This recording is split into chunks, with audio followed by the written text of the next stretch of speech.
those who have mental illness, those who work with the people with mental illness. You need some kind of safe haven. Most people here that come to Connections are very intelligent people. As you know, there's a lot of stigma outside.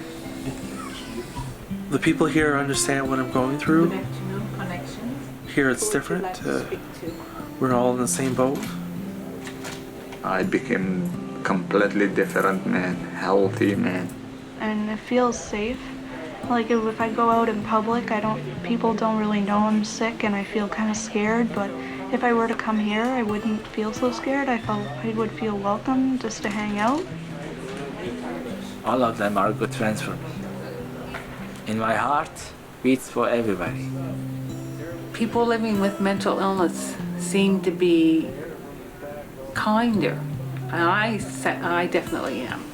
I find that here, everyone is kind and supportive, and who doesn't love that? Anybody living with mental illness, that if they had a place like Connections Clubhouse to come to, that there is hope.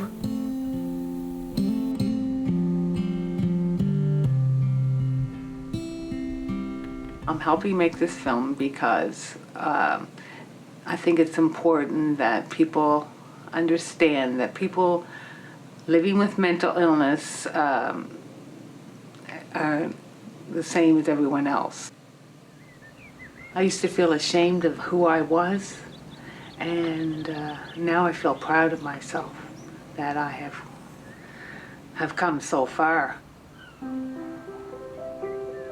To me, that's the most important. And I think people should look at that and think about that when they think about people living with mental illness and the struggle that they have. I'm not that much different than everybody else. My friends say, "You have mental illness? You're not different than anybody else that I know of." But that's because I hide it when I'm with them. But if I go out in society, I'll hide it.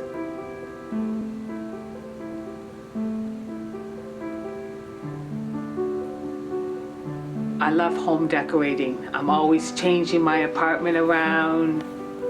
I don't think my superintendent likes it very much when he hears me pounding into the wall once again, putting up another picture somewhere else, but there, is that it?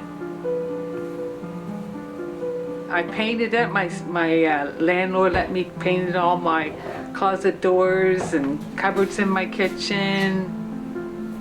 I do like to cook, and I do like to cook gourmet meals if I'm having friends over. I like to write, and sometimes I go through very dry periods, but when I do write, it just flows. It goes and it goes and it goes, and pages and pages and pages and pages. I used to write for a living, being a journalist, and now it's more poetry. I don't have the patience for long researched material. You've read books about the story of people's lives, and that was a dream of mine once. I may do it yet. I do have a tendency to isolate when I'm not well. I guess that's what you feel, is kind of hopeless and afraid. Where do I go from here? And I feel like I just want to shut out the world. And then I start thinking, but that doesn't really help. What helps is stop thinking about what's causing the isolation and forget about yourself. Then you won't have the symptoms and be around the other people. Mental health is a major issue that shouldn't be taken lightly. And especially if you're aware of it yourself and you're conscious enough to understand it and you're afflicted with it and you have some sort of good intellect, it's worse. I've been in blackouts and I'm glad I was in them. Because if I know what I know now, I tell you, it's scary. A lot of what happened to me is through many years of still to this day searching. the reason why I feel the way I do or what happened, trying to understand it, trying to cope with it on a daily basis. It was in the military that I was diagnosed, and he was a psychiatrist, and from then on I was told obviously that I had a category which I couldn't stay in the military.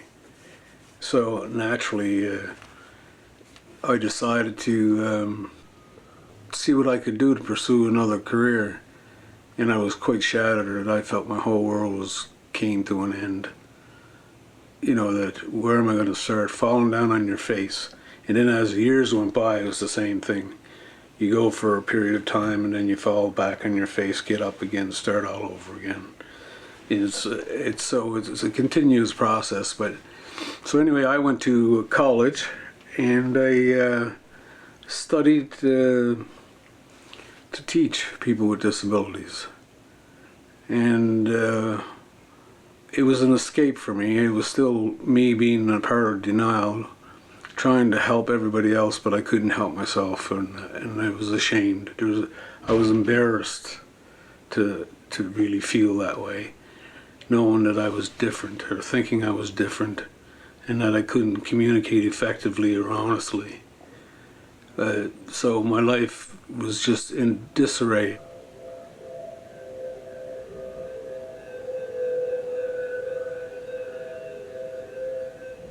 It's been throughout the ages that all this has been going on.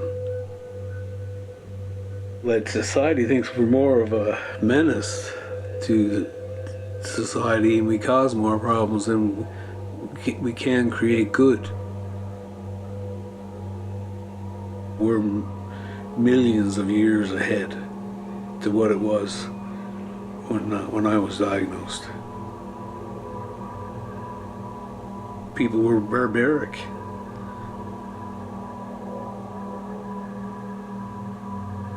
That's what they were doing. Actually giving women hysterectomies instead of dealing with the behavior. They didn't know what to do with them. And they had places like Hillsborough and PEI. And over the NS there used to be tunnels over there, going from one building to another, and they used to actually chain people.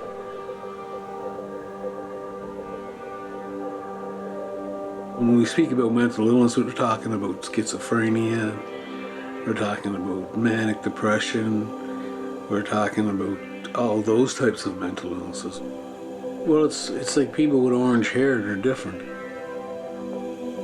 You know, people with mental illness are different than people that don't have mental illness. And we're believing in society today that 5 in 1 has mental illness. You don't have to be diagnosed with a mental illness to have a mental problem. And it affects you, and then it affects everybody in the family. But everybody has some sort of quote-unquote qualitative mental illness, I think. At the age of 18, I couldn't wait to leave home. And I knew there was something wrong with me then. My parents died very young. My aunt and uncle took us in, and all of a sudden they had 2 more to raise. And we were told clearly in some instances that, you know, we're taking you because no one else will take you. Still to this day, I'm hindered by the fact of having a mental illness called manic depression. I'm on lithium, and I've been on lithium since when I was first diagnosed. Lithium is a drug that was founded in 1957. They still don't know why it works. It's an element of salt. It's corrosive, so imagine what it does to your system. And eventually your kidneys are going to give out. But there is medications that do help, but then they wear off as well. But on the other hand, if there was no drugs, then where would you be? They'd have to lock you up in a cage like they did years ago. The advancement in science has been so vast, and the only part that I feel that hasn't been tapped totally is the brain itself, and that's the spiritual thing, I think.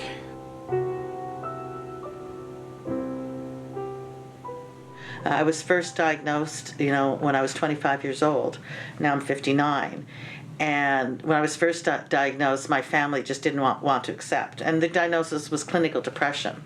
In the scheme of things, and mental illness wasn't so severe. The family response was, oh no, you can't be depressed. You were such a happy child. I think there's a place for labels in the medical system. The danger that I've experienced with stigma is that once you take that label outside of a hospital, the intention that it may have had in the hospital to help people get a handle on where they are and what kind of medication they need and what kind of supports they need, once it leaves the medical system, the thoughts and feelings that I have even attached to that really are very harmful. I don't know where it begins. Innocently, I want to believe that I do believe that I was a little baby like everyone else, and I won't get into my thoughts and beliefs about past lives and what I may have brought here. There was an innocence about me, and at some point I learned society's rules about what's normal and what's not normal.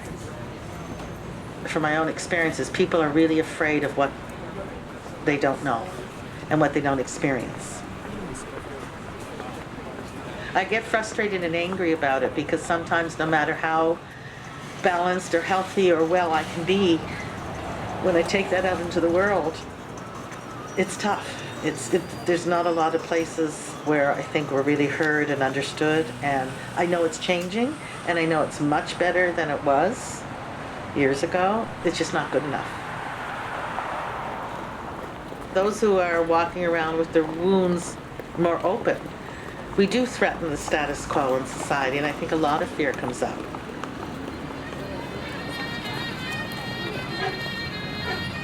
I mean, this is how we want people to feel, isn't it, in our society, to feel safe enough to be who they are, wherever they are, at any moment. This, to me, is a sign of a good society. I love sometimes, just walking around the city of Halifax.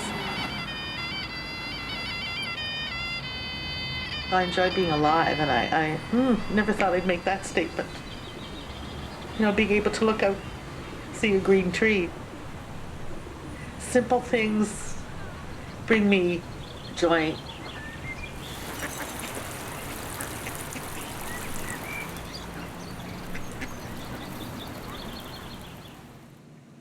I was born in 1977. I don't remember that day for sure, but after 5-6 years I had that problem, meningitis. I remember a little bit of meningitis, so I lost my right eye. That my right eye became lazy and I can't see with it. That's from the cause from meningitis. I spent like 22 days, or I don't know, 23 days in a coma inside the small like glass inside with tubes and stuff like that. I was gonna die. That's what my mom told me. And also when I grew up in Algeria, I grew up, the poverty there, and you don't have capacity to go to school because of the money. No money to buy stuff for the school, and also people there, violent. They directly come and beat you up, and the neighbor beat you up, the mother, the brother, the teacher in the school, everyone,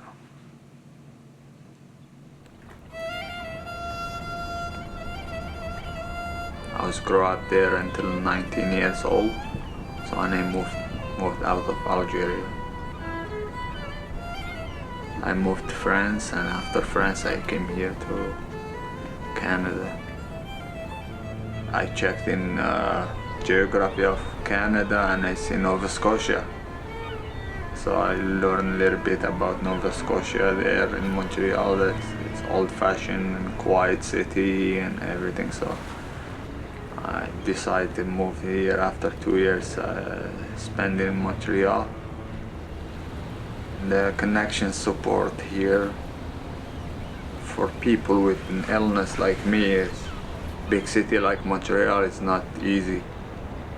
It's very, very, very like difficult to live there. There's a lot of people, and you know when there's a lot of people, people with schizophrenia feel paranoid around a lot of people, you know. So when I moved here, I didn't find that experience a lot in Halifax. So that's what I decided to stay here. When I get up in the morning, 6 o'clock or 5:30 or 4 o'clock, it depends. A lot of anxious. I woke up anxious what to do, but in summer, like 5 o'clock in the morning is like a day, like day start. So I like to go outside and walk. Take the bus in downtown here, go to waterfront or Palm Pleasant Park in the morning.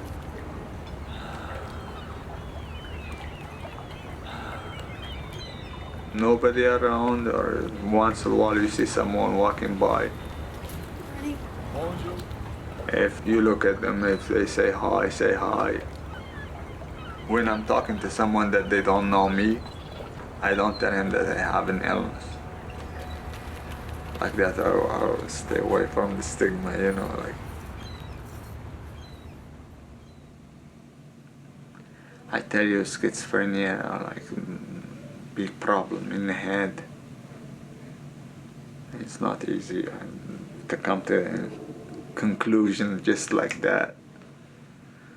But there are people here working with me, and they suggest me to do stuff. No. They don't force me to do stuff here. But they try to help. They told me to put like 5 bags of tea. If I can do stuff or not, like a coffee chef was Nancy one time. She said, I would like to see you working in a coffee. I said, I said, okay.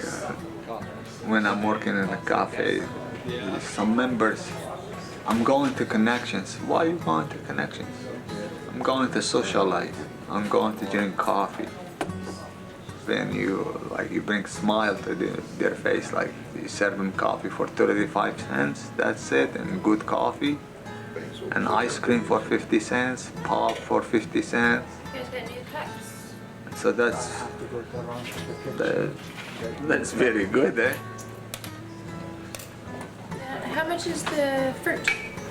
And also when there's a lot of members order coffee from the time my 2 hours of shift, they go like fast, like easy. Lovely. And I enjoy my day and my anxiety go away from me. Thank you, Ken. Oh yeah, that was nice. I'm in a role where like kind of the constant thing is that I support people in their recovery from mental illness and provide them with support in areas of housing, employment, health and wellness. Cool. So that's sort of like the constant thing that I've been doing the whole time I've been here. Do you really have a big calendar? That'd be really good to have. My decision to become a social worker was mostly influenced by my own experience with mental health issues and with homelessness in my early 20s.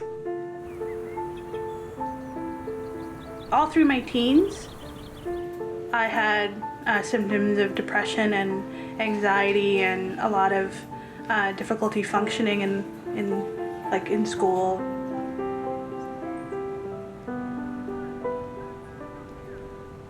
And then after my second year of university, I had to drop out because I couldn't handle the stress. People run into difficulty during their late teens, early 20s. I think a lot of people have trouble figuring out what they want to do with their lives, making big decisions about what direction they're going in and what they want to carry forward from their family and what they'd like to leave behind, things like that.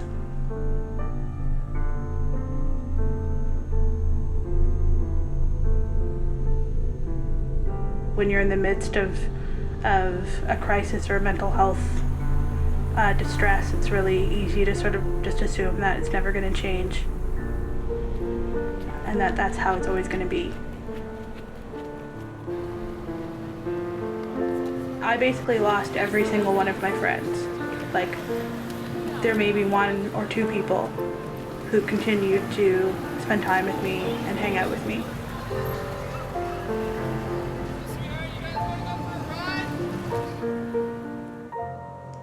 Mostly because they had no idea what to do. And I had, there had been ways that I'd been behaving that they found annoying or frustrating. It was obvious that I wasn't happy because I was, very sad all the time. And I'd attempted suicide, and they didn't know what to do with that. And so some of it, is stigma, and it's like, kind of false beliefs about people with mental illness, and some of it, in my opinion, is people being very, very confused and upset by someone's behavior, or feeling like the person is sort of spiraling out of control and there's nothing that they can do.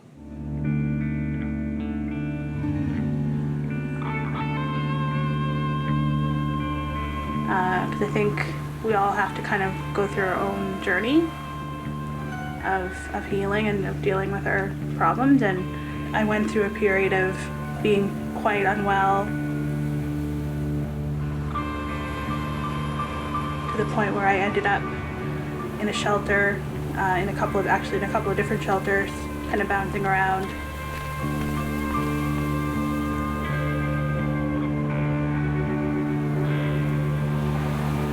And it was really hard to sort of kind of find my way through that.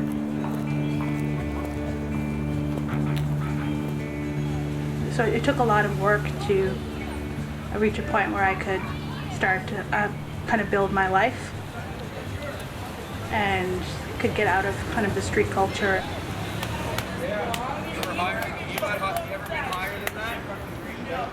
Some of the less safe sort of parts of the city and things like that. A lot of people tried to be helpful, especially my family. Like, they worked really hard to try to figure out what was wrong. And really what helped me the most was people who kind of gave me the space to be where I was at and who didn't judge me.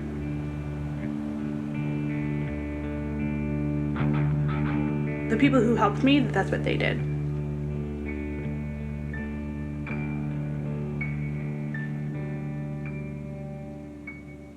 The main difference is rather than just assuming that I can't do anything, I'm willing to challenge myself, and realizing that there's actually a lot of things I can do, and I may have occasionally I might have run into trouble and have difficulties, but lots of people do, and it's sort of you kind of just have to keep going and keep trying. And if something doesn't work, try something else. During that time, I met some interesting people who were in the field of supporting people with mental health issues, who sort of helped me identify that might be an area that I'd want to work. I returned to university and decided to become a social worker. Graduated in 2008. I went to school after leaving the hospital, and I obtained 2 degrees in French and sociology. Managed to do well academically. Je m'appelle Danny Leblanc. Je suis né au Québec, à Sept-Îles, Québec. Je souffre d'une maladie mentale, schizophrenie. I really like French literature. Some of the great writers of France in the past I really enjoy reading, such as Hugo and Flaubert and all those people. And yeah, so I do like doing intellectual work.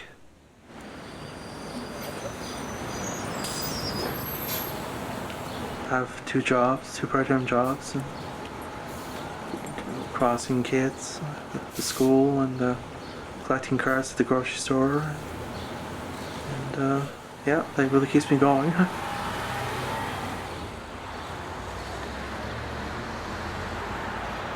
You have to get up around 6 o'clock in the morning. You get to school for 8:25. It almost takes about an hour of a bus to get downtown.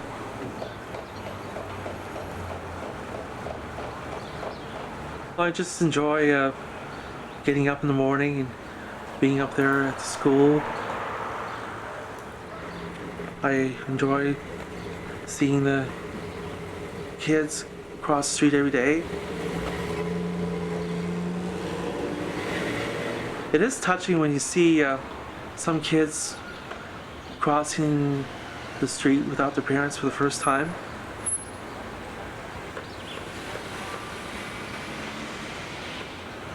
It's a big step in their life, and that's very special. And nice to see that. It's hard to believe that we were that small a long time ago.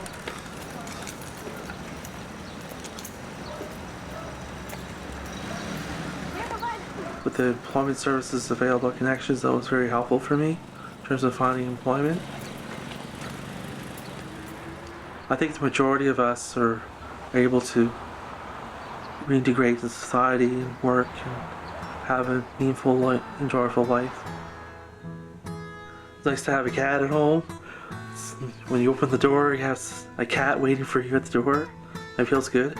It's almost like a person at the door waiting for you. Her name is Daisy, and yeah, she's a very good cat. She keeps me company.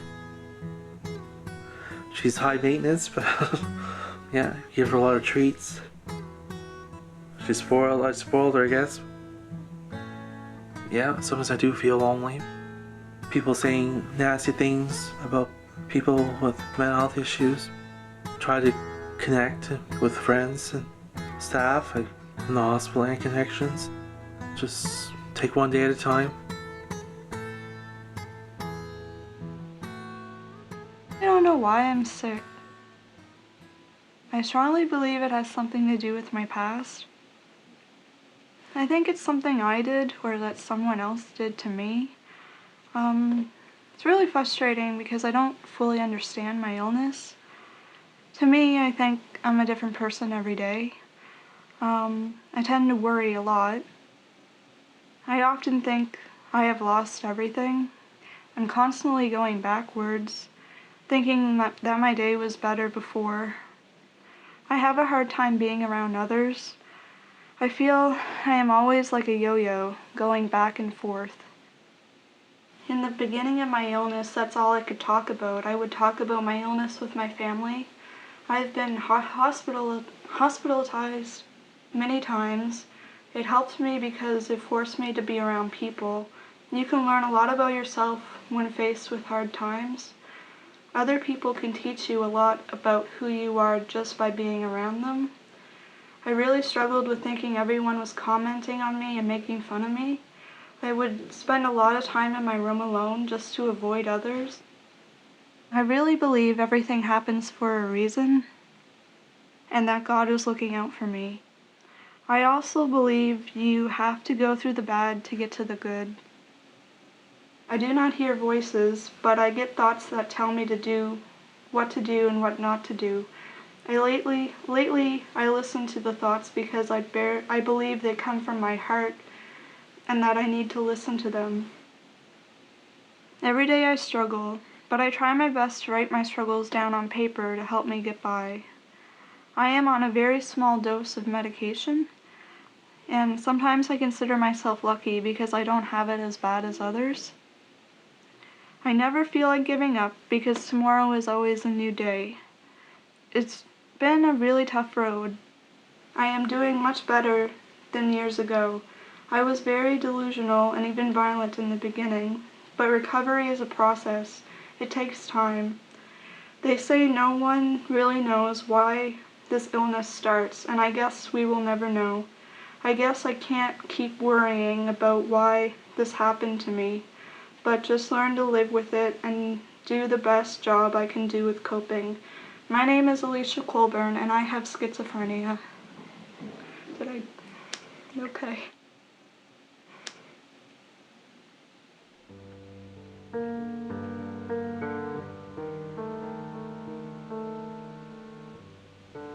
I love art. I love to draw, and I love to write poetry. I also love to read. I feel I am developing as a person by learning new things. I felt like it wasn't intimidating to be there. And when I first heard about it, I'm like, oh my gosh, I'm an artist, but these people are gonna be so much better than me. But it's not like that. It's like everyone has their own style, and everything is all kinds of different arts, and I felt like I fit in there a little bit. And I even helped pick out some of them to display on the wall. There's so much stuff, but I would just pick the stuff that I would really, really like. And I actually submitted some of my art. I put some poetry booklets out there for sale. I donated some of my photography. Like this one, for instance, the horizon's very straight and it's framed both nicely. It looks like somebody who's been working at photography for a long time. I noticed it when I was really first sick that I just took on writing poetry and drawing and stuff. The baby sad face and baby, both of them need to be done. The baby ones. Yeah, try to zoom in on them a little bit tighter. Maybe you're getting some outside interference from the white. It's making it blurry. There's something about being ill that kind of gives you a different perspective on things, so you'll be able to it's almost like I can, there's a part of my brain that I can get to that I couldn't before. I know that sounds kind of silly. And it reminds me of the sky. If there's a cloud up there, someone might see that as a shape of something, like a dog or something. But then someone else may look at that same cloud and it might look something different to them. There's different perspectives. When I hear a word, it'll mean something to me. If you say pillow, and when I think of pillow, and it kind of sounds like something fluffy to me, the word pillow and the low part with the circle with the O kind of reminds me of like something fluffy. So that's how I learn about words.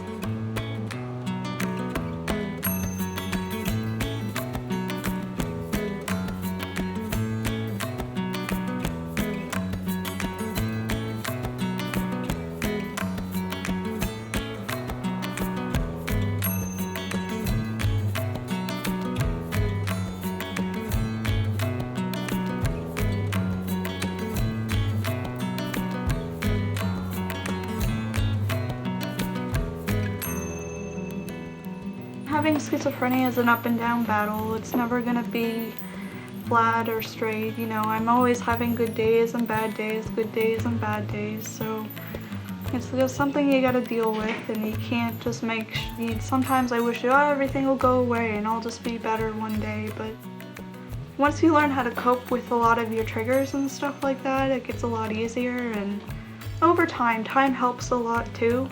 Time helps heal things, and you learn things about yourself and about the illness that you didn't know. But it's really helpful to talk about your problems, just talk about your day or talk about what's bothering you. I would love talking to Shelly. We always have a really great time talking, and I meet her once a week. Connections is a place I like if I ever wanted to come and hang out and stuff. I think that it's a really cool place to be.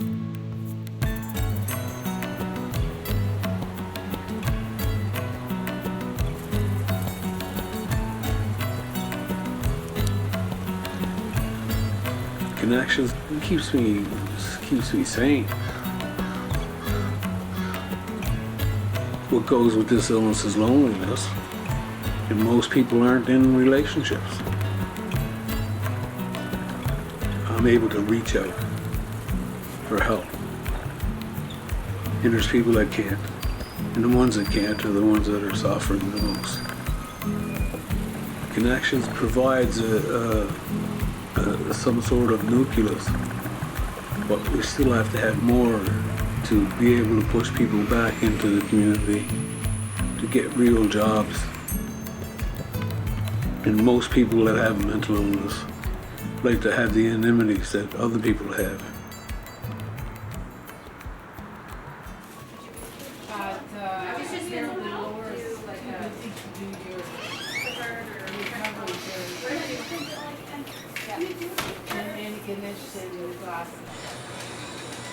The dirtiest people in the world are bankers.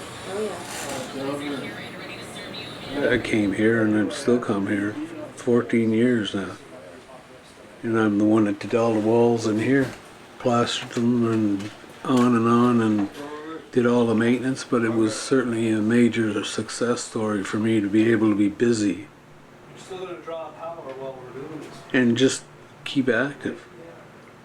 And also there's the other part of me too that I'd like to get back in the community and work. I volunteered for Canada games they had for the juniors there 2 years ago. And I belonged to Habitat Humanity. And I worked with them. You know, I could still work for another 10 years if I had the opportunity.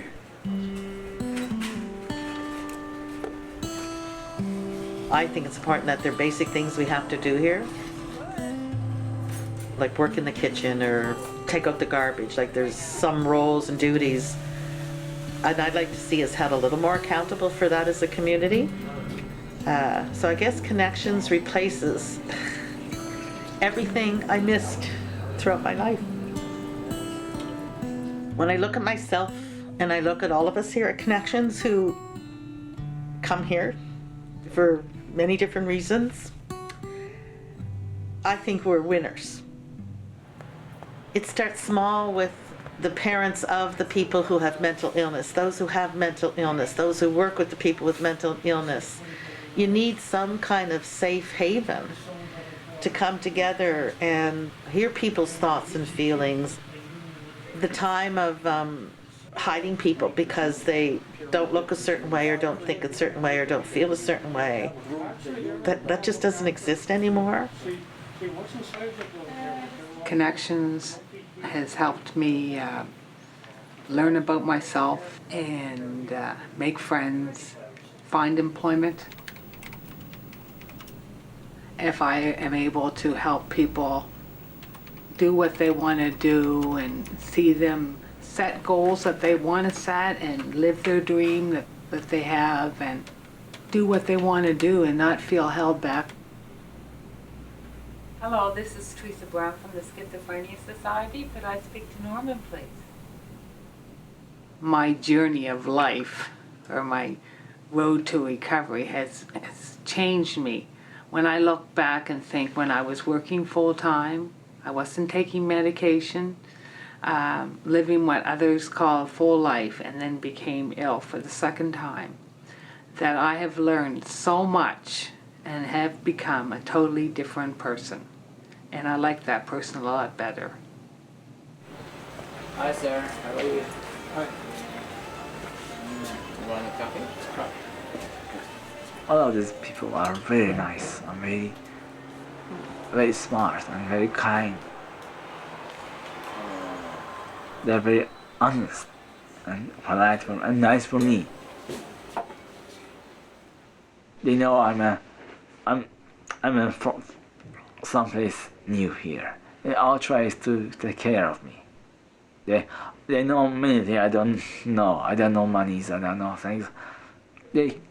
Everybody comes to help me naturally. But not just only me. They each other the same. When I help you, you help me. is make cooperation. Cooperation makes love. Life makes life. Other people are the same. I like everything in this world. I like painting, I like music, I like talking, drawing, coaching, everything. I like everything.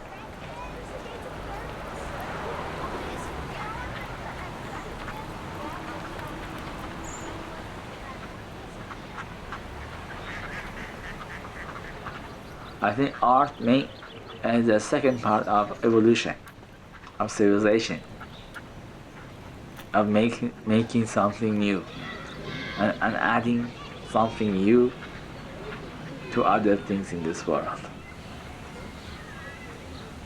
One line is very important. One light is very important. Because God made everything, and God made the colors. When I'm painting, I'm doing something the same as God.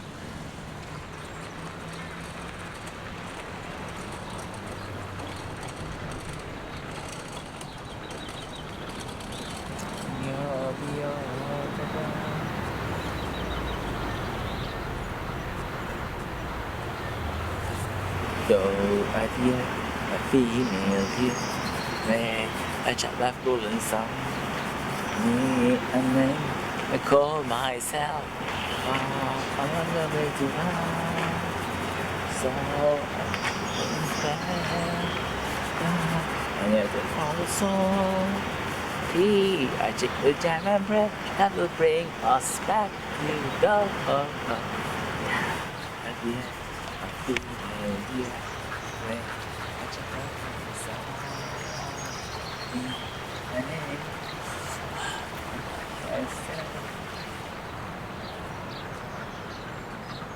all the colors good for me.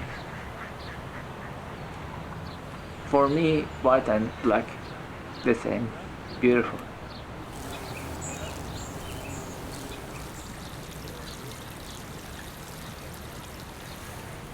I think all the flowers have their own good smell,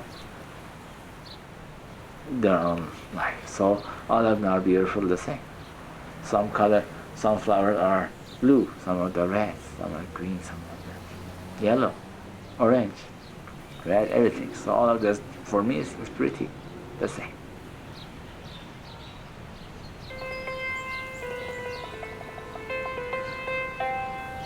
War happens between Iran and Iraq, and Iraqi troops and MiGs attacked my country, and that was the hard day for my life, for my country and homeland.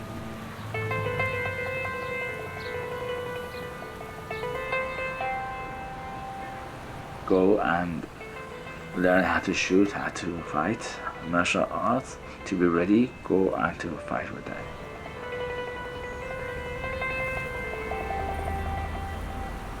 It was a very sad tragedy. Many of my friends went, they didn't come back.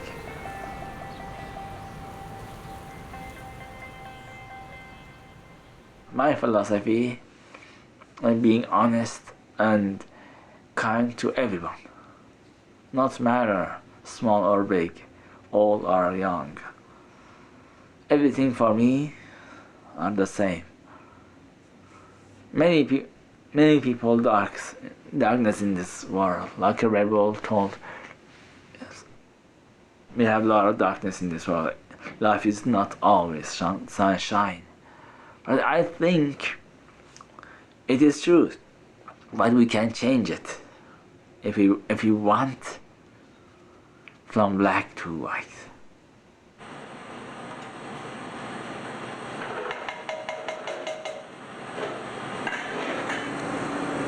What's for lunch, guys? I don't know. Oh, it's something with a lot of vegetables.